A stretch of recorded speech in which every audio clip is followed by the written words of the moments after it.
Let's face it, you'd be hotter if you logged out. I know that sounds dramatic, but what if I told you your phone was stealing your beauty, your confidence, and your magnetism, all while you didn't even know it was going on? Has it ever happened to you that, I don't know, you're scrolling your feed, maybe you've been doom scrolling for a couple of hours, you suddenly just start feeling terrible about yourself? Your mind is racing, you have FOMO, you're comparing yourself to all these other people, and you have a lack of motivation to do anything. You close your app, but still you're left with this sense of anxiety. Your mind is still racing. You cannot close all the tabs in your head. And you don't even know what to do to start feeling better about yourself. And that's not an accident. That's the psychological and emotional effect of being plugged into everyone else's highlight reel. If that's ever happened to you, stay tuned. I'm going to break down these 5 key points so that you can avoid social media burnout and step into the hottest, most magnetic version of yourself. Because when you unplug from the noise and reconnect to your power, you glow. Let's get into it. We're going to start with the doom scroll dopamine addiction. Dopamine is a chemical that's released from our brain. It is part of our reward center. Now, dopamine regularly is a good thing. It motivates us to get things done. It can be done through to-do lists, routines, and it keeps us moving and keeps us going forward. However, when you are getting your dopamine from social media, from likes, comments, subscribes, continuous scrolling, you are overstimulating your mind and the amount of dopamine that your brain can possibly handle. It leads to dopamine depletion, meaning you are not able to stay motivated after you have burned through so much dopamine in your brain while using social media. It's not your fault after you scroll and scroll and scroll that you feel like you cannot even think or do anything afterwards. You're depleted of your motivation hormone. You're depleted of the thing that makes you want to move forward in this life. That's why it's more important than ever to be discerning on how long that you're on social media, what you are allowing to do in your free time. Are you setting yourself up for success or are you setting yourself up for failure? Dopamine is also released when you see things that are new. It has a sense to do with evolution and us wanting to seek out novelty to survive. When you're on social media, you are constantly getting bombarded with new things, fast stimuli, new, just scrolling in your face. This also leads to dopamine depletion, and you lose your ability to even want to do anything new in your life because you have been so overstimulated. Something as little as just having an online interaction with someone can also trigger dopamine in your body. Think trolls. Think about commenting incessantly in these groups on Facebook, on TikTok lives. This also is triggering so much dopamine in your brain. You being on social media for even an hour does so much havoc on your mind. And it is so important that you set up structures and containers around social media use, when and where and how often you use it. Work smarter and not harder. The second thing I'd like to bring up with social media addiction, tech neck. We've all seen it. So many people nowadays are literally just shaped like human candy canes. They are hunched over, not aesthetic, and does not make you look hot. It actually wreaks havoc on your body. When you are hunched over, you are not allowing the alignment of your spine to go up and down to your brain. When we are disconnected, when we are hunched over, we're not allowing that connection from our mind to our nervous system to our vagus nerve, and it can affect multiple parts of our body, mind, and our emotions. We can put ourselves into a sympathetic nervous system, meaning we can be in fight or flight. Pretty much, it just causes a lack of communication between the brain and the body, and it disrupts the flow of the cerebral spinal fluid. And this in particular is what causes the stress response. Having poor posture and technique also irritates your vagus nerve, which is one of the nerves that you have, again, running from your brain down into your nervous system that helps keep you regulated. Now think about it. If technique, being hunched over like this, can have all these physiological reactions in your body, in your mind. Imagine what standing in a proper position, this used to be really popular, called the power pose, just keeping your shoulders back, spine straight. Imagine the positive effects that can have on you by just literally keeping yourself open, chest out, head up, and the effects that that can have on your mind, on your body, on your emotions, how you subconsciously think and feel about yourself. It all starts with you. Here's the next thing that I want you to look out for when you're using excessive social media, and that is comparison. And I know that old saying, comparison is the thief of joy.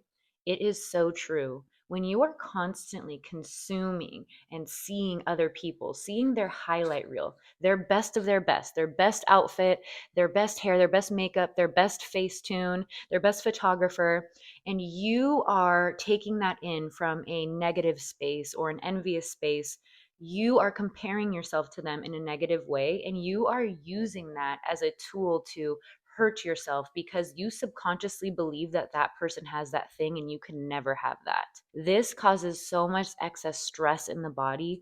This can cause symptoms like body dysmorphia. This can cause symptoms like anxiety.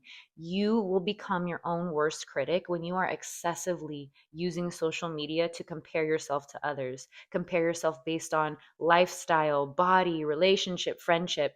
No one shows every single thing that they are actually going through on social media. Social media is such a small, little part of people's lives. And I know when you are in that game and you want to see what other people are doing, see what other people are up to, why? Why do you need to have so much of your consciousness, of your awareness on what other people are doing? When you do this, you are not allowing the time and attention you need to give yourself, the love you need to pour back into yourself. When you catch yourself on social media and God forbid you are comparing yourself to someone, if you can do this, if you can regulate yourself around being on social media, use it as aspiration. Use it as a tool, as a guide. Hey, if that happened to someone, God can give me that, or God can give me better. If they can do that, then I can do that. Or if this is something that I'd like to experience, thank you so much for showing this to me. I'm so glad that I was able to see this. But you need to decide what you're using social media for. Is it for envy and comparison, or is it for aspiration? It's your choice. We're also going to talk about one of the other hormones that really spikes when using social media, which is cortisol. And cortisol is the stress hormone. There is so much stress that can be released when being on social media. You have trolls that can stress you out. You have really opinionated, negative news all the time being cycled that you are constantly consuming. It is not normal for the human to be consuming this much news around so many other things throughout the world. Yes, there are things that happen in this world that are not great, but it does not do you any good to learn and know about every single thing. Our human nervous system was not created to handle that.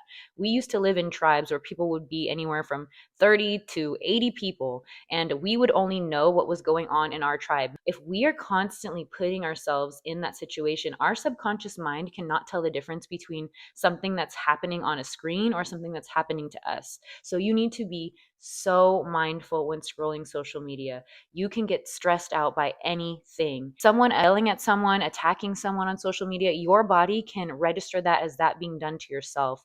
Be so discerning on what you watch and what you allow in your feed and how long you allow yourself to scroll. Because the mind is like a beautiful representation of an algorithm. The more things that you engage with, the more that it comes up in your life. So are you engaging with negativity? Are you engaging with things that you don't want to see and they just keep popping up in your feed or popping up in your life? You need to take control on what you allow to intake into your mind, into your body, into your soul. Not to mention, stress also ages you. It also makes you fat. Tell me, is that even a fair price to pay? No. The next thing we're going to go in depth is subconscious programming. And like I touched earlier, your subconscious mind is 90 to 95% of your entire brain, and it runs the show. It is reinforced through emotion, it's reinforced through repetition. So when you are constantly watching things that are giving the same message over and over and over again, you are rewiring or reprogramming your subconscious mind to whatever that is showing up on your feed. If you are not being aware and conscious of what you are allowing on your feed, you are being brainwashed by that, especially if it's also posts that draw up high emotion, whether that be a positive emotion or a negative emotion. That is a cocktail for wiring in beliefs that you are not consciously choosing for yourself.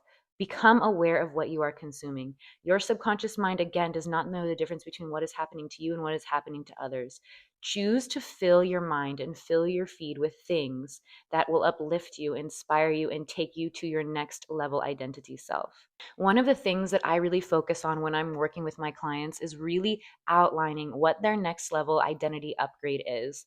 You really need to get so discerning and actually write it down on a piece of paper on how she is, how she acts. And it is one of the most important things. And social media can play a big factor on if you're going to rocket towards your new identity upgrade or step away from your identity upgrade. If you are needing help stepping into the new identity upgrade of your dreams, click a link down below and I would love to help you. When you learn to treat your subconscious mind like it is the most expensive, the most precious part of your brain, you would only feed it the best of the best of the best. Don't allow other people to program you. Actively program yourself and watch your dreams come true. The last point that I want to call out when using social media and how you would be hotter if you unplugged is excessive social media use causes a lack of authenticity. When you live in social media land, you are a constant consumer. Every single post you watch, every single comment that you're posting, everything you repost, you are consuming, consuming, consuming. You are taking, taking, taking everything. And again, you are allowing it to permeate your subconscious mind. When you do not leave time to be with yourself, to contemplate, to actually take in all these ideas and all these opinions and actually check to see, hey, is this what I really believe or is this what other people are just saying? You lose yourself in the noise. You lose yourself in what everyone else is saying. And I know personally this has happened for me. This happened when I was getting into a lot of dating content about 4 or 5 years ago. And I know that's when the dating content was not the best, when it was really big on pink pill versus red pill content. And it led me down a negative spiral. I was telling a story to myself that I did not want to believe, that I did not want to partake in. Who here has this happened to where you find yourself saying something and you have to question, hey, do I want to even experience this? Is this something that I even believe in? If the answer is no, then unplug, take yourself out of the equation. Your authenticity is one of the most precious things about you. When you look at the vibration scale, a lot of people believe that love and appreciation is the highest vibration. And for a long time, people thought it was. But the true highest vibration is that of authenticity. No one can take away who you are. From a soul level, you know what is right for you and what is wrong for you. You just need to take the time to unplug, be with yourself, and connect to your true authenticity. And when you're in your authenticity, baby, you shine. People are drawn to you. You become the most magnetic woman in every room. How can you not? Everyone has experienced that when someone walks into the room and they're just so confident. They just love themselves from head to toe. They know what they like, they know what they want, and they know what they don't want, and they don't tolerate anything less, and all eyes are on them. Be brave, be your most authentic self, and learn to unplug when you need to. You don't need to be the second best version of someone else. You need to be the number one version of you. Social media can be a great gift when used properly, but again, as we highlighted, if it goes without regulation, without discipline and containment for yourself, it will literally make you uglier. You will lose your magneticism. You will become less attractive in your posture, in the way you carry yourself, in the way you think about yourself. Other people can feel how you think and feel about yourself. That's called projection. When you are not treating yourself and revering yourself in an honorable way, setting yourself up for success, you are putting yourself in last place. Don't do that. You need to step into your magnetic energy and take back your power. You've got this, babe. If you're looking for one way to step into your power, I offer a free Activate Your Inner Goddess affirmation track. It is juicy. It is fun. If you want to step into that juicy magnetic goddess power, link down below. And I'm offering one-on-one sessions for women that want to step into their magnetism, to own their feminine power, and really lock into their next level identity upgrade. Identity work starts from the inside, and when you have someone to guide you, to keep you accountable, magic happens. And I'm just so passionate about teaching women how to get to where they need to go from the inside out. It truly just lights me up to help women. This has been so fun today, and it was just a really important message that was on my heart. As someone who was off social media for about 4 years, I know what it's like to unplug, and it's just a gift that I would want all of you to experience. I love you guys so much, and have an amazing day. See you next time.